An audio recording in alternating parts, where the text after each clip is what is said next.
전라남도 구례군 119 상황실에 긴급 전화가 울렸습니다. 119입니다. 무슨 일이신가요? 수화기 너머로 다급하게 떨리는 여성의 목소리가 흘러나왔습니다. 목소리 주인은 숨을 헐떡거리며 공포에 질려 있었습니다. 여기 복남리 박순자 할머니가 쓰러져 계세요. 의식이 없어요. 빨리 와주세요. 119 대원은 침착하게 주소를 확인하고 즉시 출동 신호를 보냈습니다. 3분 만에 긴급 사이렌을 울리며 구급차가 좁은 골목길로 들어섰습니다. 지나가던 동네 주민들이 구급차를 보고 걱정스러운 눈빛으로 모여들었습니다. 어머, 박순자 할머니네 집이네. 무슨 일이래? 아까 집으로 뛰어가는 걸 봤는데. 수십 년 동안 같은 동네에서 살아온 이웃들의 걱정 어린 수군거림이 들렸습니다. 구급대원들은 신속하게 장비를 들고 할머니의 집으로 들어갔습니다. 낡은 대문이 열려 있었고 마당에는 전날 내린 폭우의 흔적이 역력했습니다. 119 구급대원입니다. 구급대원들은 다급하게 거실로 들어섰습니다. 그곳에는 박순자 할머니가 바닥에 쓰러져 있었습니다. 할머니의 얼굴은 창백했고 입술은 푸르스름한 빛을 띠고 있었습니다. 선임 구급대원이 재빨리 할머니의 맥박을 짚었습니다. 미약하지만 불규칙한 심장 박동이 느껴졌습니다. 심장마비 증상입니다. 빨리 병원으로 이송해야 합니다. 구급대원들이 신속하게 응급처치를 시작했습니다. 산소 마스크를 씌우고 심전도 측정기를 연결하는 사이 할머니의 눈이 가늘게 떠졌습니다. 그 시선은 혼란스러워 보였지만 곧 강한 의지가 번쩍였습니다. 할머니는 산소 마스크를 통해 희미한 숨을 내쉬며 구급대원의 팔을 놀라울 정도로 강하게 붙잡았습니다. 파출소에 김경희를 불러주세요. 죽기 전에 꼭 만나야 해요. 할머니의 목소리는 가냘팠지만 그 안에 담긴 절박함은 누구라도 느낄 수 있을 정도로 강렬했습니다. 78세의 노인의 손길이라고는 믿기 힘든 힘으로 구급대원의 팔을 붙잡은 할머니의 손가락 관절은 하얗게 변했습니다. 할머니, 지금은 병원부터 가셔야 합니다. 상태가 위급하세요. 구급대원은 부드럽지만 단호한 목소리로 설명했습니다. 그러나 할머니는 고개를 가로저으며 구급대원의 팔을 더 세게 붙잡았습니다. 할머니의 눈에는 눈물이 고였고 그 안에는 40년의 세월이 응축된 간절함이 담겨 있었습니다. 제발, 제발, 김경희. 할머니의 애원에 선임 구급대원은 잠시 동료와 눈빛을 교환했습니다. 짧은 순간이었지만 두 사람 사이에 침묵의 합의가 이루어졌습니다. 어쩌면 이것이 할머니의 마지막 소원일지도 모른다는 직감이 들었습니다. 알겠습니다. 병원으로 가는 동안 연락해 보겠습니다. 구급대원의 말에 할머니의 얼굴에 미세한 안도감이 스쳤습니다. 굳게 담은 입술이 살짝 풀리며 감사의 표정이 어렸습니다. 할머니를 들것에 실으면서 선임 구급대원은 동료에게 고개를 끄덕였고 젊은 구급대원은 곧바로 무전기를 들었습니다. 구급차가 구례 시내의 작은 병원으로 향하는 동안 후배 구급대원은 무전으로 지역 파출소에 연락했습니다. 구례읍 파출소입니다. 무슨 일이신가요? 무전기를 통해 들려오는 목소리에는 경계심과 함께 사명감이 묻어 있었습니다. 시골 파출소 특유의 친근함과 진지함이 공존했습니다. 119 구급대원입니다. 혹시 김경희님이신가요? 저는 당직 순경인데요. 무슨 일로 김경희님을 찾으시는 건가요? 구급대원은 할머니의 상태를 전하며 상황을 설명했습니다. 당직 순경의 목소리가 조금 놀란 듯 들렸습니다. 당직 순경은 옆에 놓인 출동 일지를 확인하며 대답했습니다. 김경희님은 지금 마을 반대편 사고 현장에 출동 중이십니다.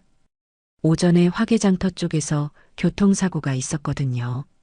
제가 무전으로 상황 전달해서 가능한 빨리 병원으로 가도록 하겠습니다. 감사합니다. 통화가 끝난 후 구급대원은 할머니를 내려다보았습니다. 산소 마스크 아래로 할머니의 입술이 무언가를 중얼거리는 것 같았습니다. 구급대원은 몸을 낮추어 그 말을 듣고자 했습니다. 드디어 찾았어. 영호야. 할머니의 희미한 목소리에 애틋함이 묻어 있었습니다. 그것은 단순한 환자의 헛소리가 아니었습니다. 긴 세월의 그리움이 응축된 어머니의 간절함이었습니다. 그때였습니다. 혈압이 떨어지고 있습니다. 선임 구급대원의 목소리가 침착했지만 그 안에는 긴박함이 묻어 있었습니다.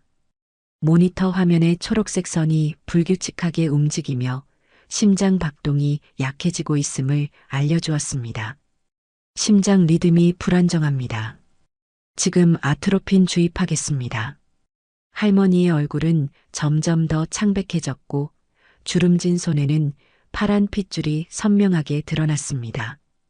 갑자기 할머니가 미약한 힘으로 산소 마스크를 벗으려 했습니다. 그 움직임은 약했지만 구급대원의 눈에 곧바로 포착되었습니다.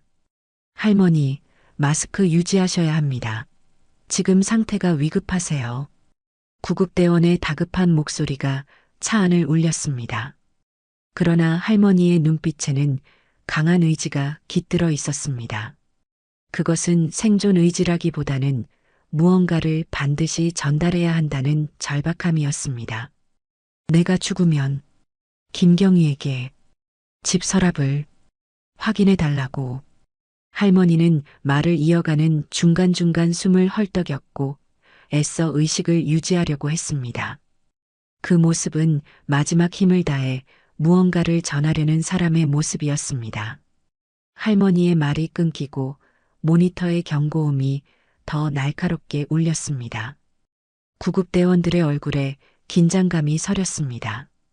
이대로라면 병원에 도착하기 전에 할머니가 세상을 떠날 수도 있다는 불안감이 차 안을 감쌌습니다. 할머니의 가슴이 힘겹게 오르내리는 사이 젊은 구급대원은 할머니의 손을 조심스럽게 잡았습니다. 그 손길에는 의료인의 사명감을 넘어선 인간적인 따뜻함이 담겨 있었습니다. 네, 꼭 전해드릴게요. 걱정 마세요. 구급대원의 진심 어린 약속에 할머니의 얼굴에 미세한 안도감이 스쳤습니다. 산소 마스크 아래로 가느다란 미소가 어렸습니다. 그것은 오래된 기다림의 끝에서 마주한 희망의 미소였습니다.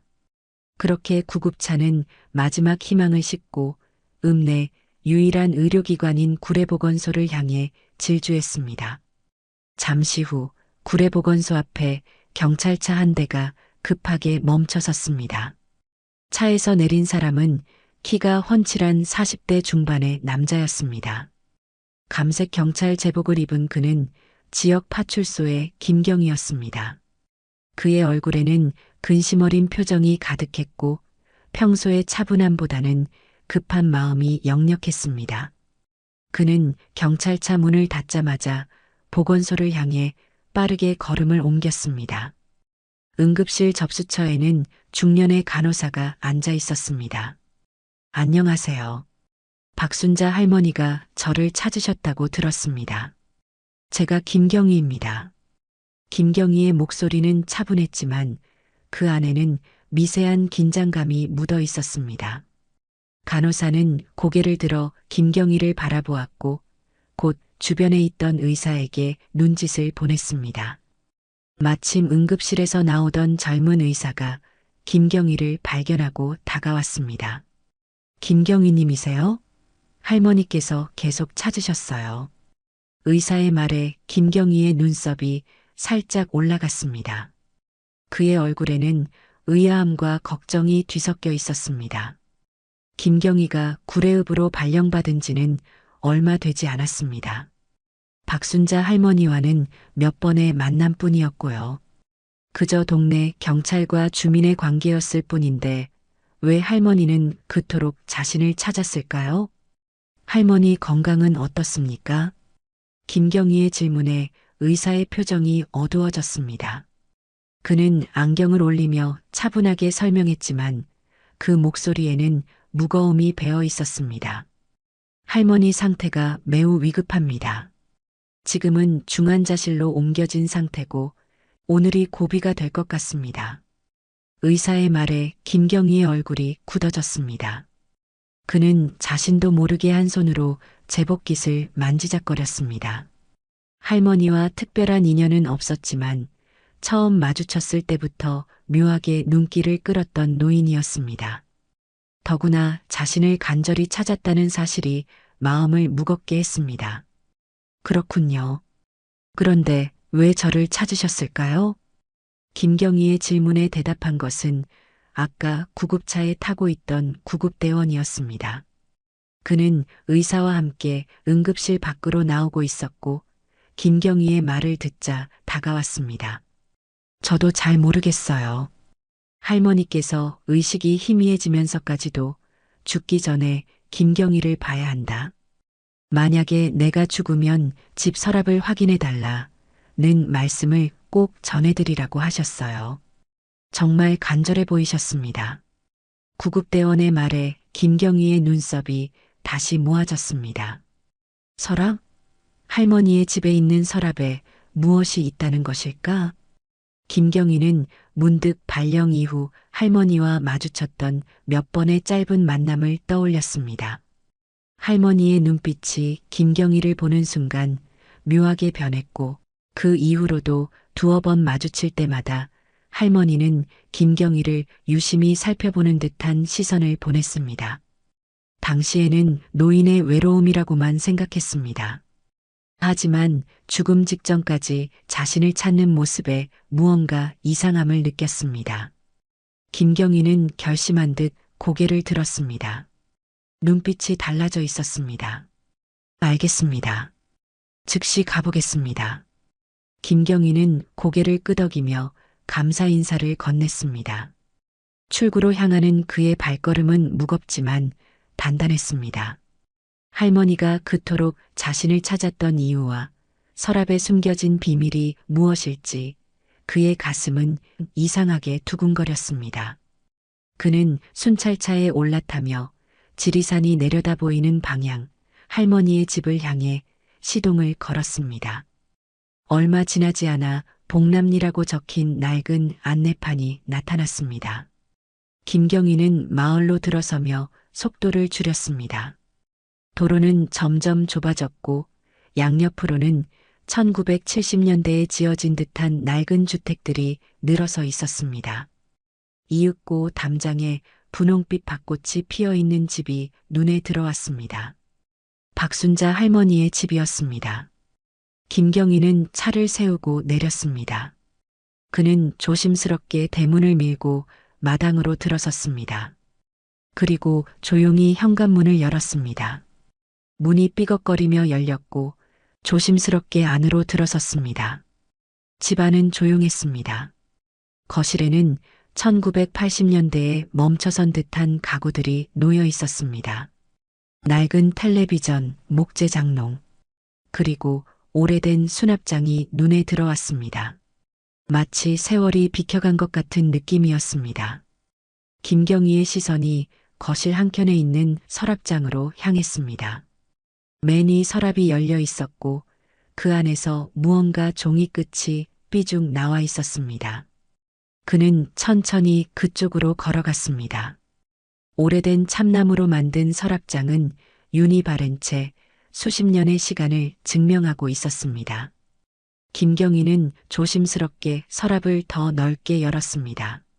서랍 안에는 낡은 사진첩과 함께 누렇게 변색된 신문과 전단지가 놓여 있었습니다. 김경희는 먼저 신문을 들었습니다. 신문은 1985년 4월 17일자였고 김경희는 그 날짜를 보는 순간 가슴이 묘하게 뛰었습니다. 그는 신문을 조심스럽게 펼쳤습니다. 일면에는 굵은 활자로 옷의 아동시장에서 실종, 가족 애타게 찾아 라는 헤드라인이 적혀 있었습니다. 김경희의 눈이 커졌습니다. 그는 기사를 빠르게 읽어 내려갔습니다. 옷의 남아가 시장에서 실종되었다는 내용이었습니다. 아이의 이름은 박영호였고 실종 당시 파란색 줄무늬 티셔츠와 짙은 청색 반바지를 입고 있었다고 했습니다. 박영호. 김경희가 무의식적으로 그 이름을 읽었을 때 그의 가슴 깊은 곳에서 무언가가 움직이는 듯 했습니다. 그는 서랍을 더 살펴보기 시작했습니다. 다양한 시기에 만들어진 듯한 실종 신고 전단지도 있었습니다. 전단지마다 우리 아들을 찾아주세요라는 절박한 문구가 적혀 있었고 아래에는 할머니의 연락처가 남겨져 있었습니다. 그리고 김경희는 서랍 가장 아래에 있던 두꺼운 사진첩을 꺼냈습니다. 표지에는 우리 영호라고 정성스레 쓰여 있었습니다. 그는 천천히 사진첩을 펼쳤습니다. 갓난 아기 시절부터 점점 성장하는 한 남자아이의 모습이 담겨 있었습니다. 출생 직후의 사진, 100일 사진, 첫돌 사진, 그리고 그 이후로 매 생일마다 찍은 사진들이 순서대로 정리되어 있었습니다. 마지막 페이지를 넘기자 영호 5살, 계곡, 물놀이라고 적힌 사진이 나왔습니다. 웃고 있는 어린 소년의 모습이었습니다. 김경희는 그 사진을 자세히 들여다보았습니다. 갑자기 그의 시선이 사진 속 소년의 가슴 부위에 고정되었습니다. 그곳에는 특이한 모양의 화상 흉터가 선명하게 보였습니다.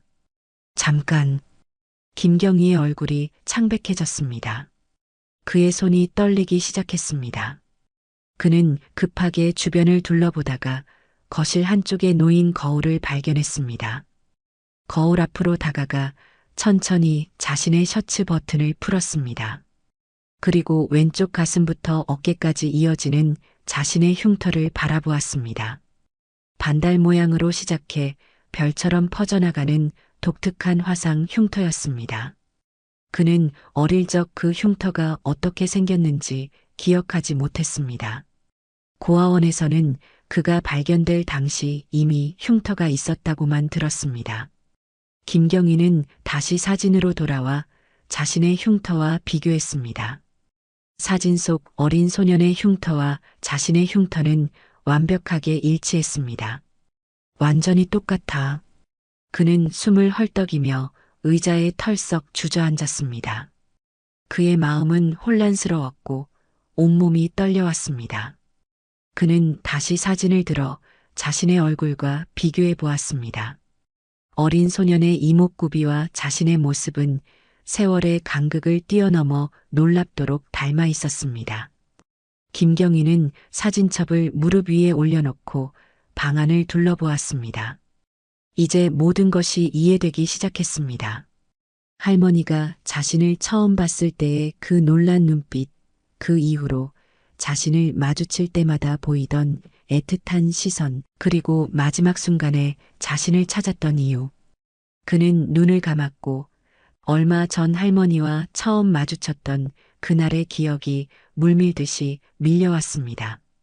봄비가 내리던 4월의 오후, 박순자 할머니는 집 근처 작은 슈퍼마켓에서 장을 보고 있었습니다.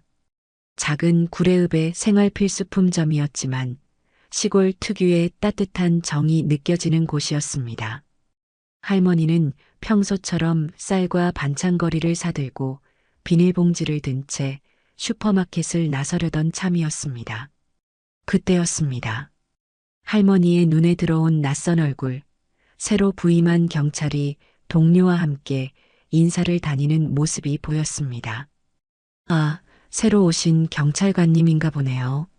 슈퍼 주인 최 씨 아저씨가 창밖을 바라보며 말했습니다. 순간 할머니의 마음은 그대로 멈춘 듯 했습니다. 새 경찰관의 옆모습, 특히 눈매와 콧날이 가슴을 철렁하게 만들었습니다. 너무나 익숙한 그러나 40년간 볼 수 없었던 모습이었습니다. 저 사람, 할머니는 자신도 모르게 작은 목소리로 중얼거렸습니다. 할머니는 지갑을 열어 안쪽 주머니에서 오래된 사진 한 장을 꺼냈습니다. 40년간 매일 지갑에 넣고 다녔던 5살 영호의 사진이었습니다. 비닐로 여러 번 더 씌워져 있었지만 접히고 해진 흔적이 역력했습니다. 할머니는 떨리는 손으로 사진 속 어린아이의 얼굴과 거리의 경찰관을 번갈아 보았습니다. 눈매가, 콧날이 정말 닮았어. 가슴이 뛰었습니다. 40년간 수많은 사람들의 얼굴을 보며 영호와 비슷한 이목구비를 가진 사람들을 찾아왔지만 이렇게 심장이 뛰었던 적은 없었습니다. 할머니는 천천히 깊은 숨을 들이마셨습니다. 그리고 용기를 내어 김경희에게 다가갔습니다. 떨리는 다리로 걸어간 몇 걸음이 40년의 여정보다 더 길게 느껴졌습니다. 저기, 새로 오신 경찰관님 맞으신가요? 할머니의 목소리는 떨렸습니다. 김경희는 돌아보아 할머니를 바라보았습니다. 그 순간 할머니는 더 가까이서 그의 얼굴을 볼 수 있었습니다. 눈매, 콧날, 인매까지 영호를 닮은 얼굴이었습니다. 네, 이번에 처음 발령받았습니다. 김경희라고 합니다. 김경희가 공손하게 인사했습니다. 그의 목소리를 듣자 할머니는 왠지 모를 익숙함을 느꼈습니다. 비록 어린아이의 목소리가 성인의 목소리로 바뀌었지만 그 안에 담긴 특유의 음색은 할머니의 가슴을 울렸습니다. 실례지만 혹시 나이가 어떻게 되세요? 할머니의 사적인 질문에 김경희는 잠시 의아한 표정을 지었지만 곧 친절하게 대답했습니다. 올해로 45살입니다. 그 대답을 들은 할머니의 눈이 커졌습니다. 45살. 실종된 영호가 살아있다면 그 나이였습니다. 할머니는 잠시 말을 잇지 못했습니다. 숨이 가빠지고 심장이 빠르게 뛰었습니다. 혹시 어디서 자라셨나요?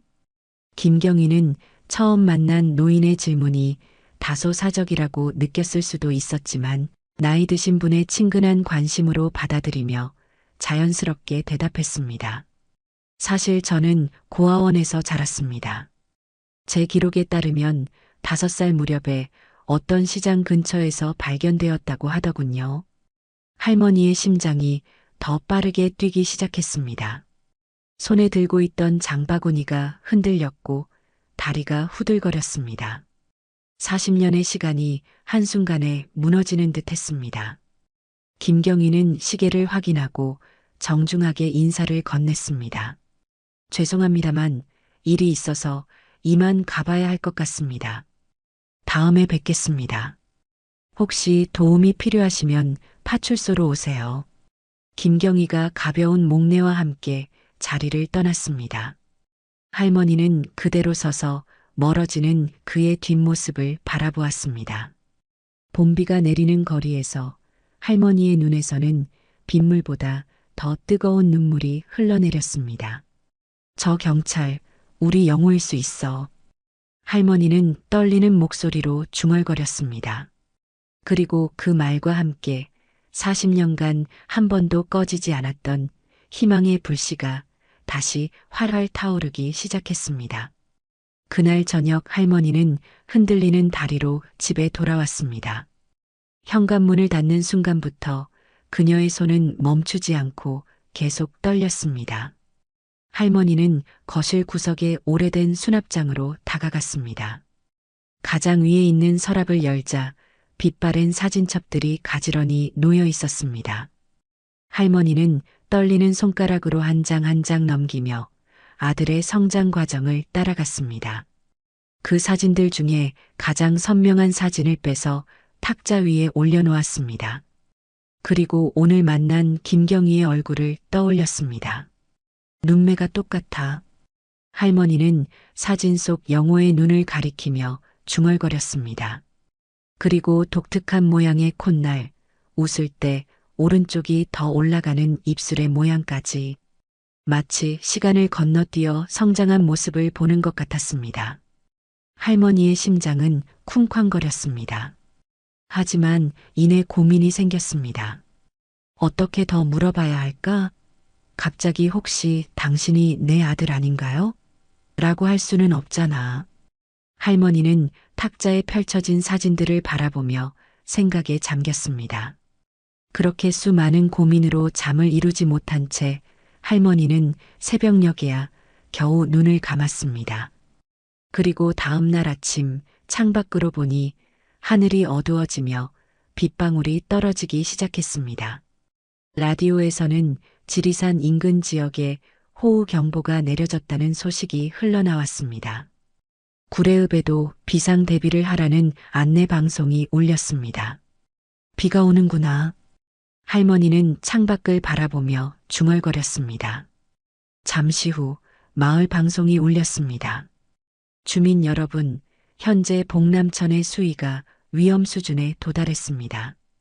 하천 주변 주민들은 즉시 마을회관이나 학교 체육관으로 대피해 주시기 바랍니다. 반복합니다. 할머니는 그 방송을 듣고 걱정되기 시작했습니다. 할머니의 집은 복남천과 가까웠기 때문입니다. 그때였습니다. 현관문을 누군가 급하게 두드리는 소리가 들렸습니다. 계십니까? 경찰입니다. 목소리의 주인공은 김경이었습니다. 할머니는 반가움과 긴장이 뒤섞인 마음으로 문을 열었습니다. 김경이는 비에 흠뻑 젖은 채 서 있었습니다. 할머니, 빨리 대피해야 합니다. 복남천 제방이 위험한 상태입니다. 지금 주변의 모든 주민들이 학교 체육관으로 대피하고 있어요. 김경희의 목소리는 차분했지만 긴박함이 묻어 있었습니다. 할머니는 그를 바라보며 마음속으로 기도했습니다. 제발 이번에는 진짜일 거야. 40년 동안 기다렸어. 알겠습니다. 짐을 조금만 챙길게요. 할머니는 서둘러 대피소에 가져갈 짐을 챙기러 들어갔습니다. 그 순간 갑자기 우르릉 쾅 천둥 소리와 함께 집 뒤편에서 요란한 소리가 들렸습니다. 할머니가 놀라 밖으로 나가보니 지붕 일부가 무너지고 있었습니다. 그리고 더 심각한 문제는 집 뒤편의 작은 개울이 이미 범람하여 마당으로 물이 밀려들고 있다는 것이었습니다. 할머니, 지금 당장 나가야 해요. 김경희가 할머니에게 달려왔습니다. 그 순간 불어난 물살에 떠내려온 커다란 나무 토막이 마당으로 밀려 들어왔습니다. 나무는 빠른 속도로 할머니를 향해 밀려오고 있었습니다. 조심하세요. 김경희는 망설임 없이 할머니를 향해 뛰어갔습니다. 그는 할머니를 강하게 밀치며 자신이 대신 나무 토막에 부딪혔습니다. 퍽! 소리와 함께 김경희가 쓰러졌고 그의 셔츠 일부가 나무의 거친 가지에 걸려 찢어졌습니다. 괜찮으세요? 할머니가 놀라 김경희에게 다가갔습니다. 김경희는 고통스러운 표정을 지으며 천천히 일어났습니다. 그의 제복 상의는 젖은 채로 찢어져 흉터가 드러나 있었습니다. 가슴 왼쪽에서부터 어깨까지 이어진 독특한 반달 모양의 흉터, 마치 초승달이 가지를 뻗은 듯한 특이한 형태의 화상 자국이었습니다. 할머니의 눈이 커졌습니다. 시간이 멈춘 듯한 느낌이었습니다. 40년 전의 기억이 생생하게 되살아났습니다. 4살이던 영호가 부엌에서 끓는 물주전자를 만지다가 쏟아 화상을 입던 그날, 병원에 실려가 치료받던 그 상처의 모양, 완벽하게 일치했습니다. 그 흉터, 할머니의 목소리는 떨렸고 눈에는 눈물이 가득 고였습니다. 김경희는 할머니의 시선을 따라 자신의 가슴을 내려다보았습니다. 괜찮습니다. 옛날에 생긴 상처예요. 김경희는 당황한 듯 서둘러 찢어진 셔츠를 여미려 했습니다. 그의 표정에는 의아함이 서려 있었습니다. 위급한 상황에서 왜 할머니가 자신의 흉터에 그토록 관심을 보이는지 이해할 수 없었습니다. 할머니는 갑자기 결심한 듯 집 안쪽을 향해 걸음을 옮겼습니다. 쓰러진 장식장 쪽을 바라보며 서랍을 뒤지려 했습니다. 잠깐만요.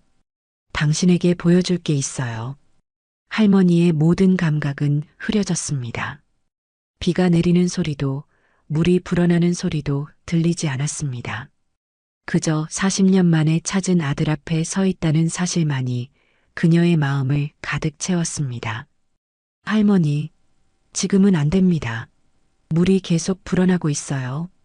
김경희의 다급한 외침도 들리지 않는 듯 할머니는 서랍으로 다가갔습니다. 그러나 그 순간 집 측면에서 요란한 소리와 함께 담장이 무너지고 물이 거세게 집 안으로 밀려들었습니다. 물살은 생각보다 훨씬 빨랐고 강했습니다. 이대로는 둘 다 위험합니다. 지금 당장 나가야 해요. 김경희는 할머니의 팔을 꽉 잡았습니다. 그의 눈빛에는 단호함이 서려 있었습니다. 생명이 위험해요, 할머니. 지금 당장 나가야 합니다. 김경희의 간절한 외침에 할머니는 마지못해 고개를 끄덕였습니다. 물은 이미 발목까지 차올라 있었고 계속해서 높아지고 있었습니다. 두 사람은 급히 집을 빠져나와 마을 높은 곳에 위치한 학교 체육관을 향해 걸음을 옮겼습니다. 김경희는 할머니를 안전한 지점까지 데려다 준 뒤 또다시 현장으로 떠났습니다.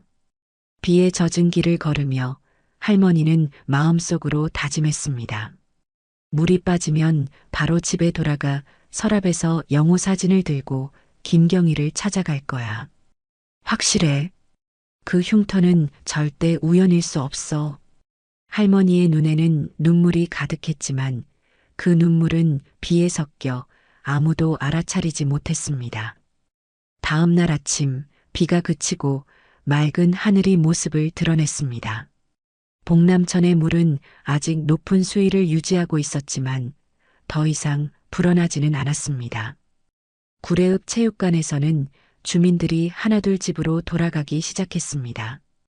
읍내 방송에서는 수위가 안정되었으니 주민들은 조심스럽게 귀가해도 좋다는 안내가 나왔습니다.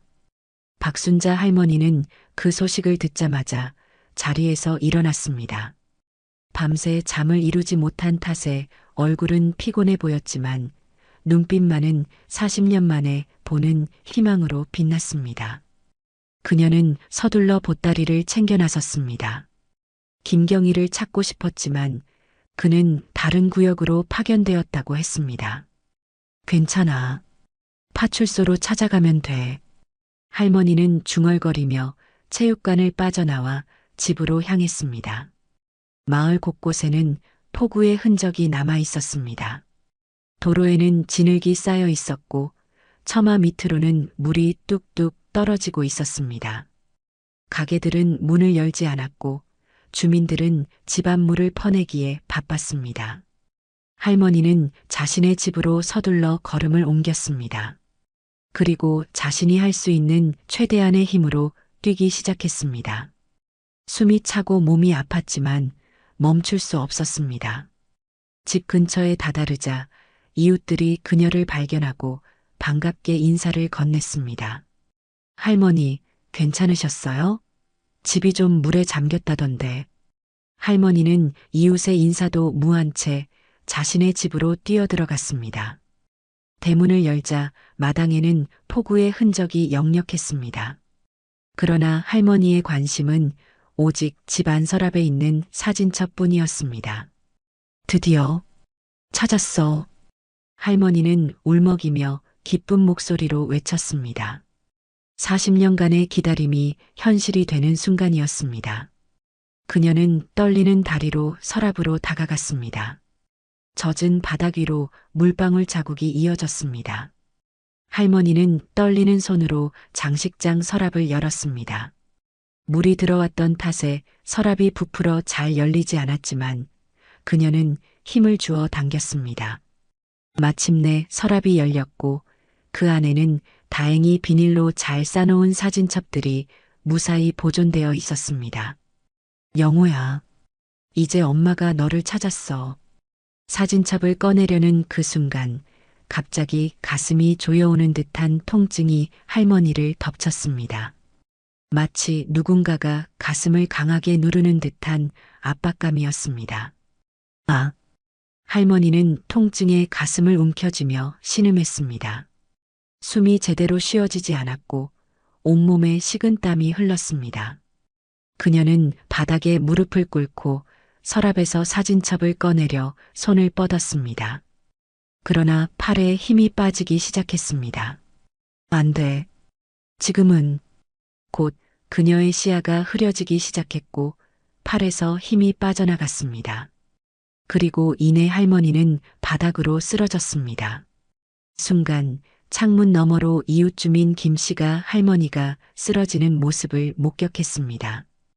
그녀는 할머니의 집이 괜찮은지 확인하러 온 참이었습니다.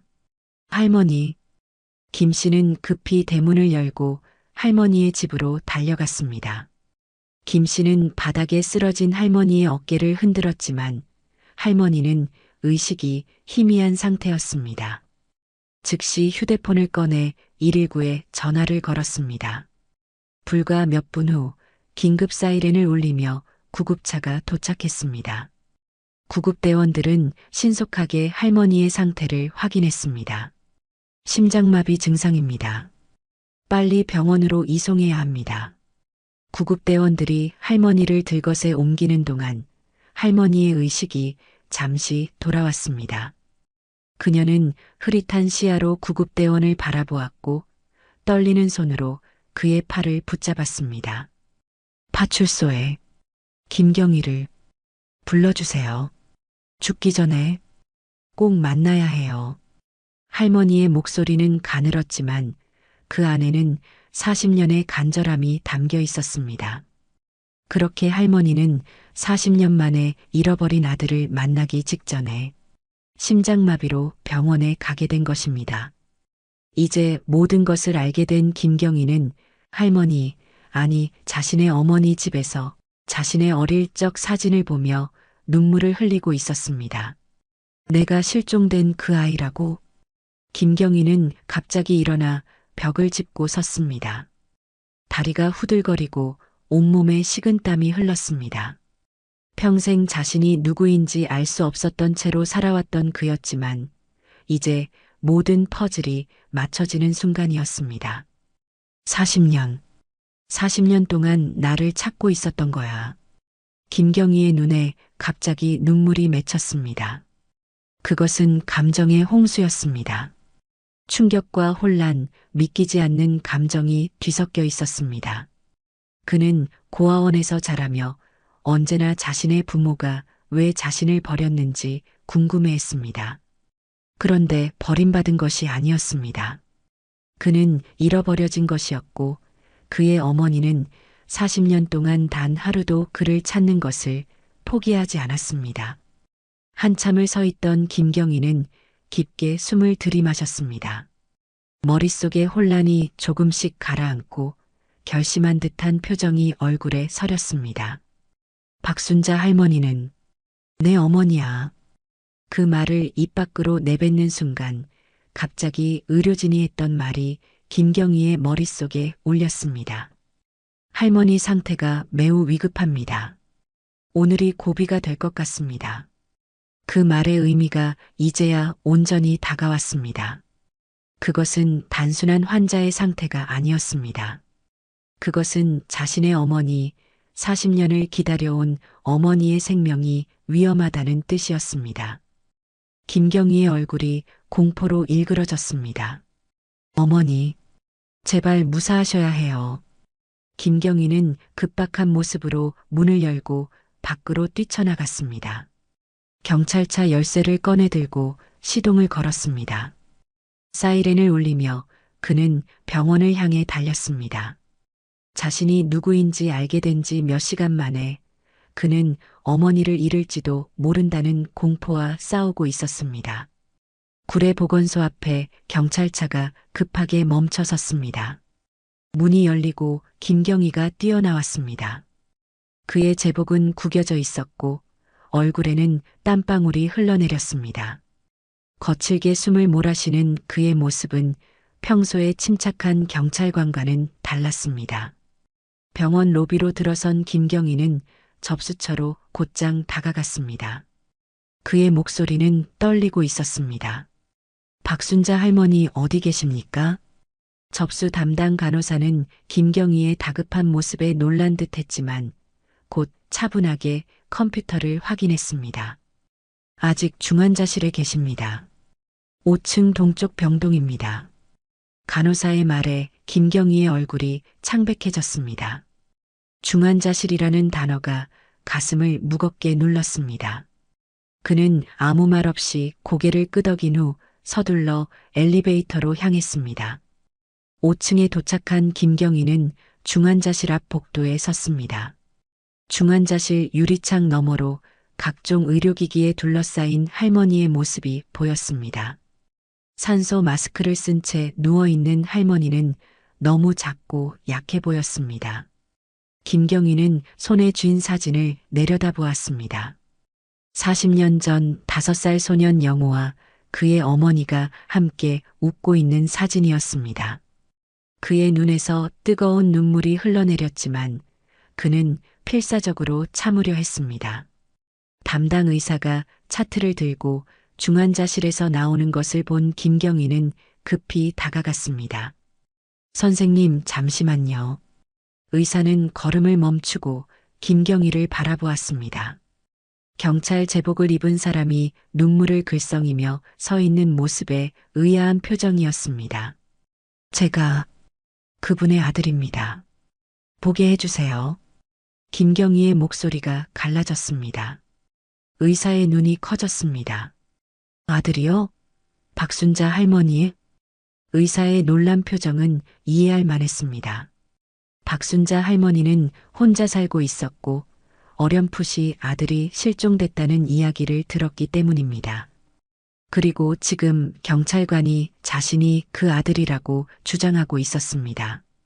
김경희는 떨리는 손으로 사진을 내밀었습니다.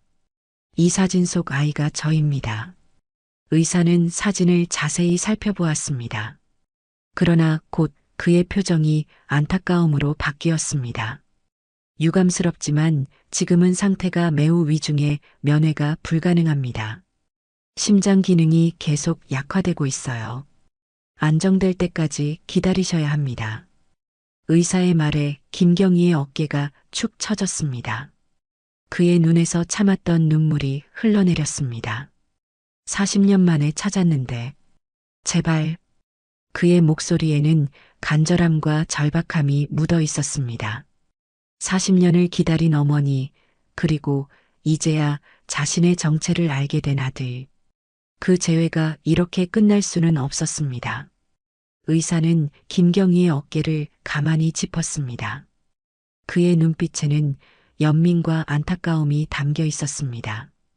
최선을 다하고 있습니다. 조금만 기다려주세요. 할머니의 상태가 조금이라도 안정되면 짧게 면회를 허락해드리겠습니다. 김경희는 고개를 끄덕였지만 그의 눈빛에는 여전히 불안과 초조함이 가득했습니다. 그는 중환자실 유리창 앞에 서서 어머니의 모습을 바라보았습니다.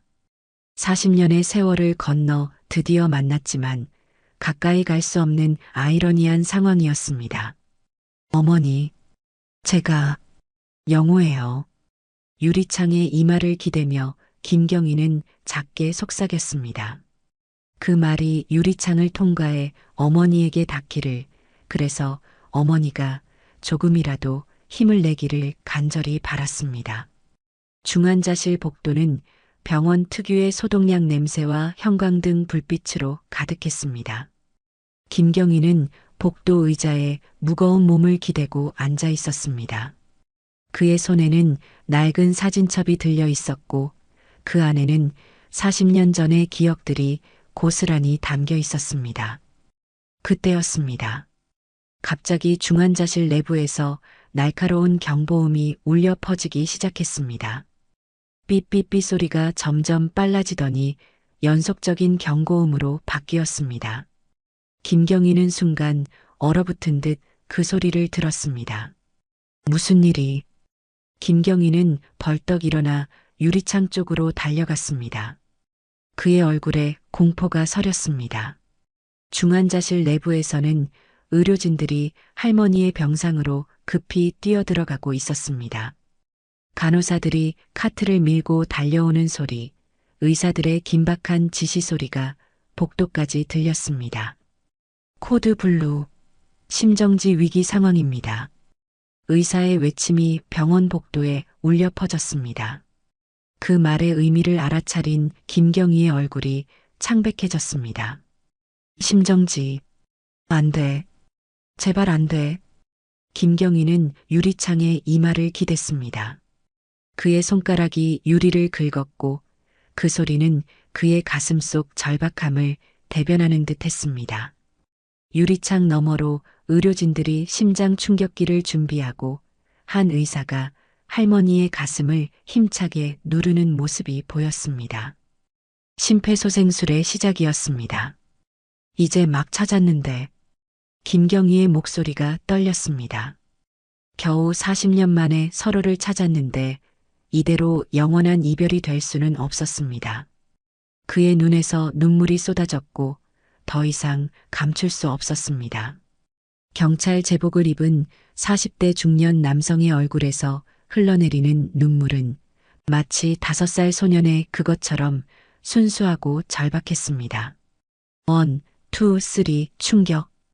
의사의 외침과 함께 심장 충격기의 소리가 들렸습니다. 할머니의 몸이 잠시 들썩였다가 다시 침대에 가만히 놓였습니다. 모니터에는 여전히 경고음과 함께 평평한 선이 이어지고 있었습니다. 다시 1, 2, 3 충격. 두 번째 시도, 세 번째 시도. 김경희는 그 모습을 그저 바라만 보고 있을 수 없었습니다. 그는 무릎을 꿇고 주먹으로 바닥을 내리쳤습니다. 그것은 무력감의 표현이었고 인생의 불공정함에 대한 항의였습니다. 그들의 이야기는 이렇게 끝나기엔 너무 잔인했습니다. 제발 사셔야 해요. 김경희의 간절한 기도가 복도에 울렸습니다. 그렇게 중환자실 내부의 긴박함은 한참 동안 이어졌습니다. 의료진들은 쉬지 않고 할머니의 상태를 안정시키기 위해 노력했고 김경희는 유리창 너머로 그 모든 과정을 지켜보았습니다. 마침내 여러 번의 시도 끝에 담당 의사가 한숨을 깊게 내쉬며 중환자실을 나왔습니다. 그의 어깨는 처져 있었고 이마에는 땀이 맺혀 있었습니다. 의사는 김경희에게 천천히 다가왔습니다. 그의 눈빛에는 이미 말하기 어려운 진실이 담겨 있었습니다. 김경희님, 최선을 다했지만 심장 기능이 매우 불안정합니다. 생명이 위급한 상황이에요. 의사의 목소리는 조용했지만 그 말의 무게는 천근만근이었습니다. 김경희의 눈동자가 흔들렸고 그는 말을 잇지 못했습니다. 얼굴에서 모든 혈색이 사라졌습니다. 무슨 말씀이시죠? 김경희의 목소리는 들릴 듯 말 듯 작았습니다. 그것은 질문이라기보다는 현실을 부정하고 싶은 간절한 바람이었습니다. 의사는 김경희의 팔을 가만히 잡았습니다. 그의 손길에는 의료인으로서의 전문성과 함께 한 인간으로서의 연민이 담겨 있었습니다. 아들이라고 들었습니다. 마지막 작별 인사를 원하신다면 잠시 들어가실 수 있게 해드리겠습니다. 말을 마친 의사의 눈에도 물기가 맺혔습니다. 김경희는 아무 말 없이 고개를 끄덕였습니다. 그의 눈에서는 눈물이 흘러내렸지만 더 이상 숨기려 하지 않았습니다. 의사의 안내에 따라 그는 방호복을 입고 손을 소독한 후 중환자실의 문을 열었습니다. 그의 발걸음은 무거웠고 각 걸음마다 40년의 세월이 담겨 있는 듯 했습니다. 할머니는 병상 위에 누워 있었고 수많은 기계와 호스에 둘러싸여 있었습니다. 산소 마스크 아래로 보이는 그녀의 얼굴은 창백했고 세월의 흔적이 깊게 패인 주름이 마치 인생의 지도처럼 그려져 있었습니다. 김경희는 할머니의 병상 옆에 놓인 의자에 천천히 앉았습니다.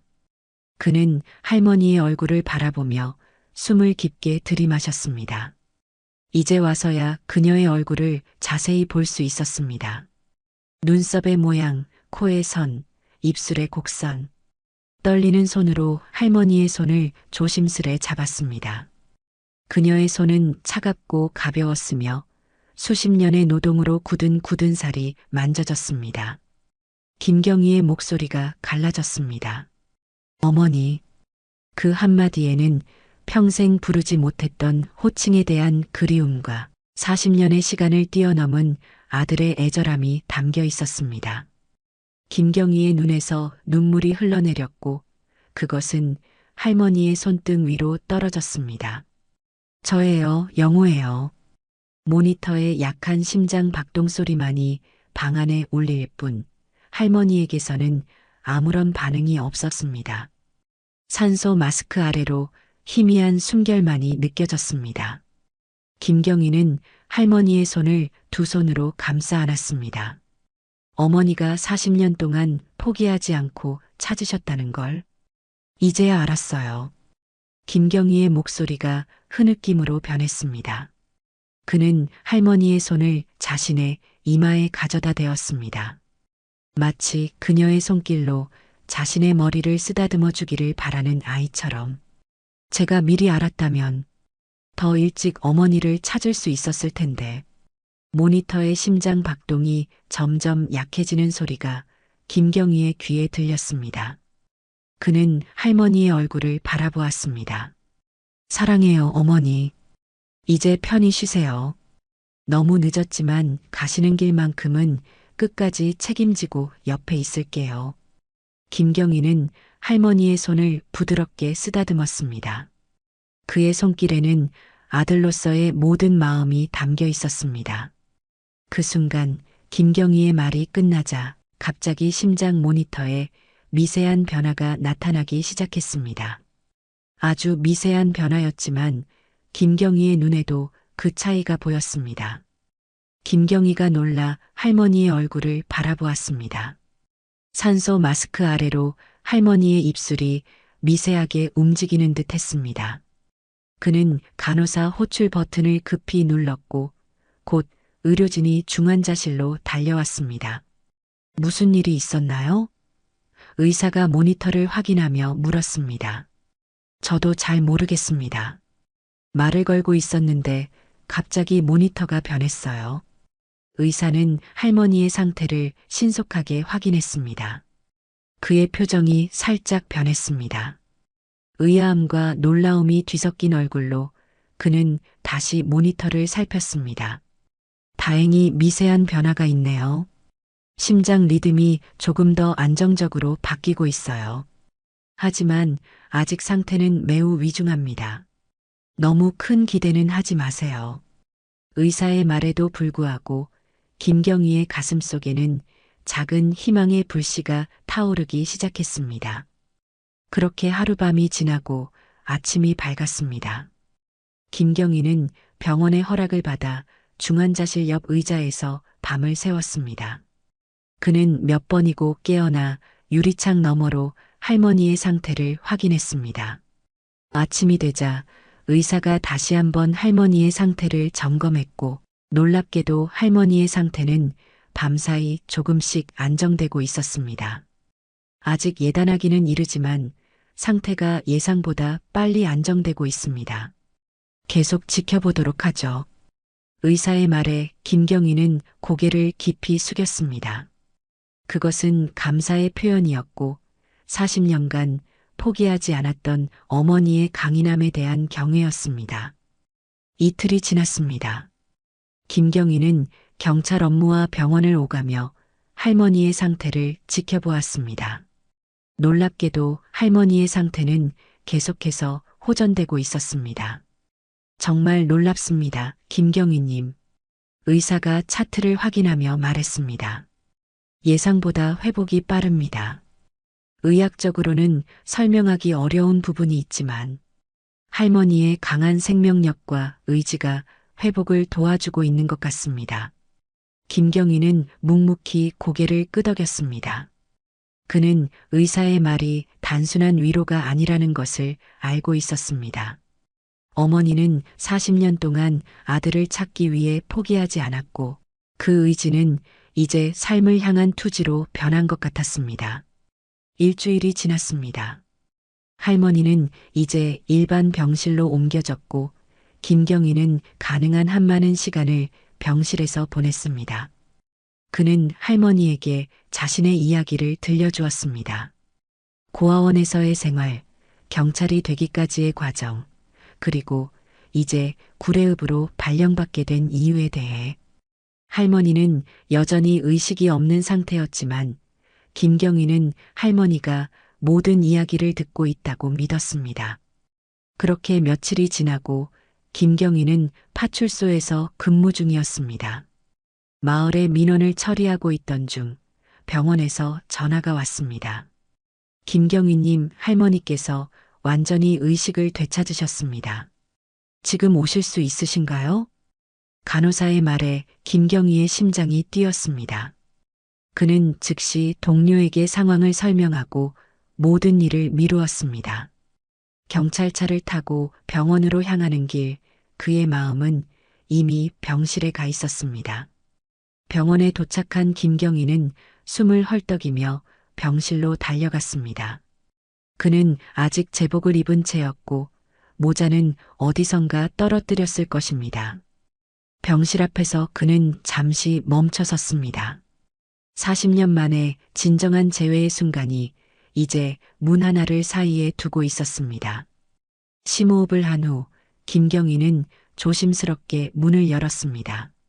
병실 안에는 의사와 간호사가 할머니의 상태를 점검하고 있었고 할머니는 침대에 반쯤 일으켜 앉아 있었습니다.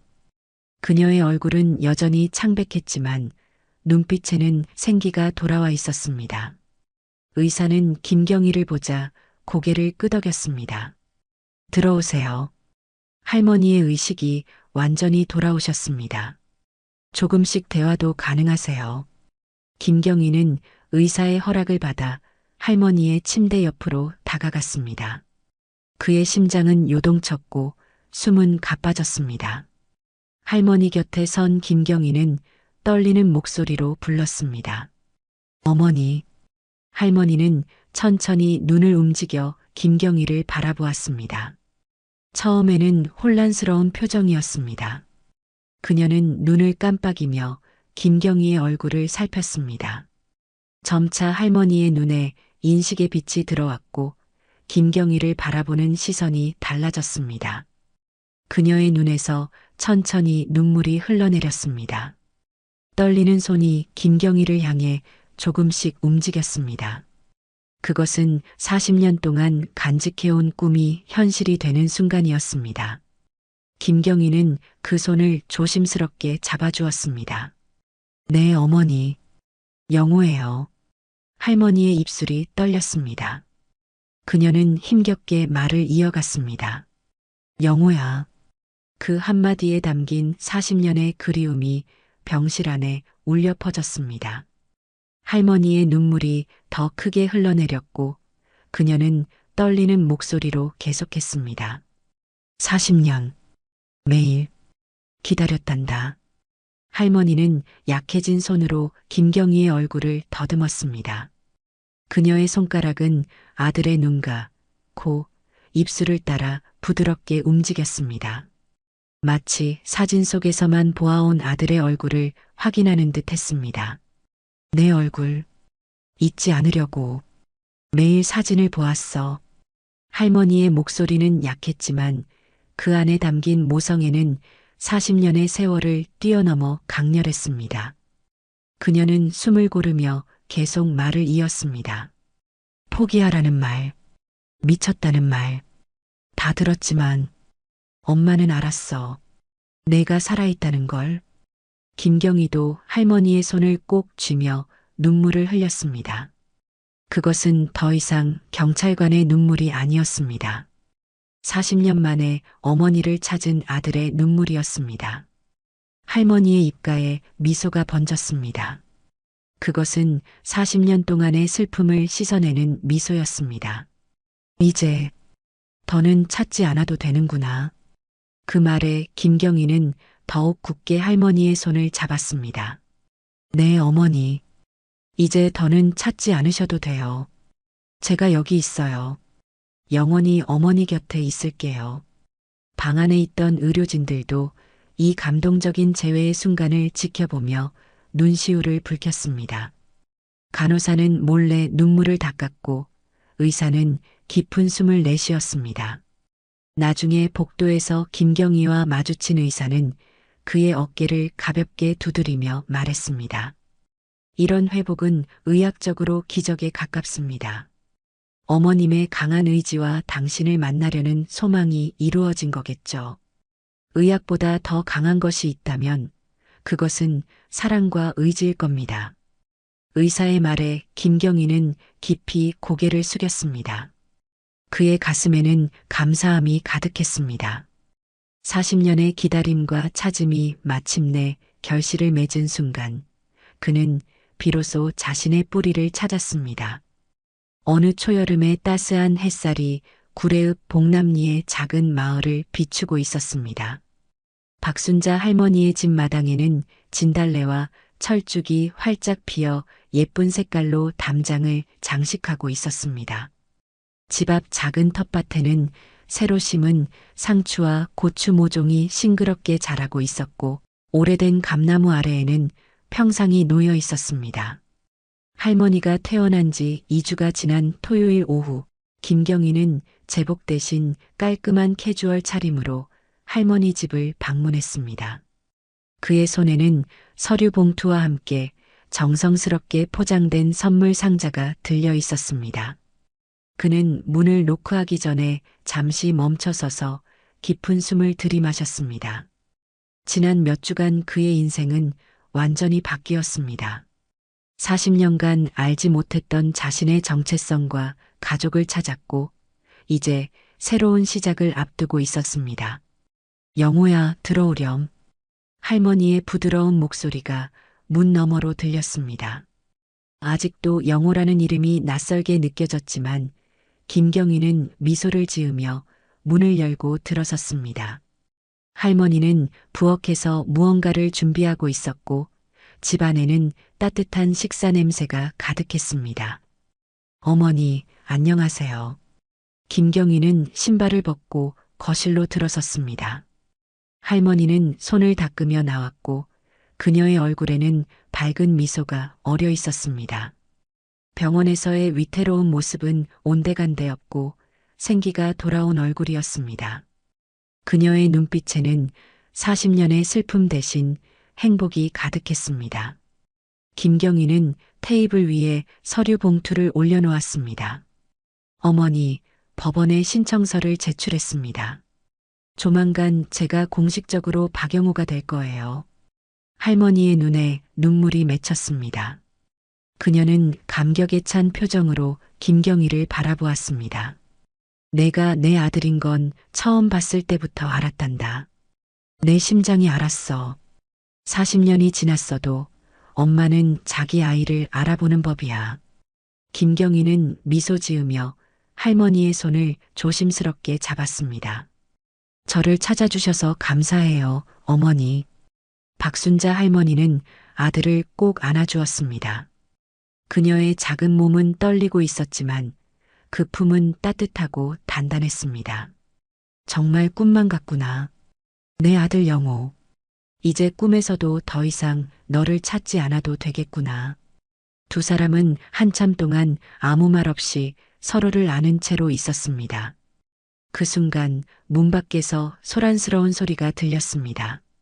김경희는 창문을 통해 밖을 내다보았고 놀랍게도 동네 주민들이 음식과 선물을 들고 모여 있는 모습이 보였습니다. 이게 무슨? 할머니는 부드럽게 웃었습니다. 마을 사람들이 환영회를 준비했어. 문을 열자 마을 주민 20명 정도가 박수를 치며 서 있었습니다. 그들 중 많은 이들은 할머니의 40년 이야기를 알고 있었고 그 결말을 직접 목격하게 되어 기뻐하고 있었습니다. 축하합니다, 김경희님. 아니, 이제 영호라고 불러야 하나요? 마을 이장이 웃으며 말했습니다. 사람들이 차례로 집 안으로 들어와 작은 파티가 시작되었습니다. 술과 안주가 나오고 웃음소리가 집안을 가득 채웠습니다. 밤이 깊어지고 손님들이 하나둘 떠난 후 김경희와 할머니는 마당의 평상에 나란히 앉았습니다. 밤하늘에는 별이 가득했고 멀리서 개구리 울음소리가 들려왔습니다.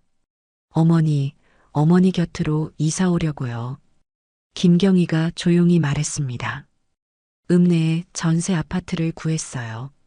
걸어서 10분 거리예요. 퇴근 후에 매일 어머니와 저녁을 함께 할 수 있을 것 같아요. 할머니의 눈이 반짝였습니다.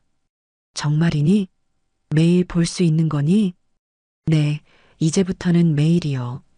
김경희는 주머니에서 접힌 종이를 꺼내 펼쳤습니다. 그것은 여행 계획이 적힌 종이였습니다. 어머니한테 세상의 많은 것들을 보여드리고 싶어요. 아들로서요. 제주도 설악산, 그리고 가을에는 내장산의 단풍도 보러 가고 싶어요. 우리가 함께 만들 추억이 너무 많아요. 할머니는 행복한 표정으로 고개를 끄덕였습니다.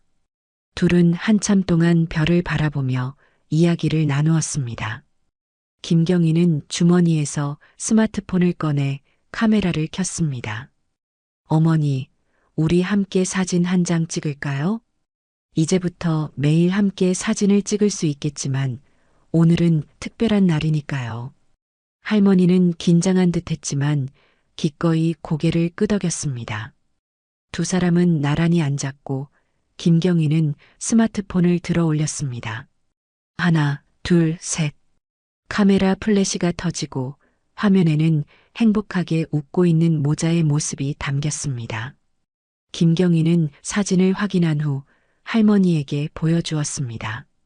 이제부터는 따로가 아닌 함께인 우리의 새로운 시작입니다, 어머니. 할머니의 얼굴에 행복한 미소가 번졌습니다. 그녀는 아들의 손을 꼭 잡았고 두 사람의 시선은 밤하늘의 별들을 향했습니다.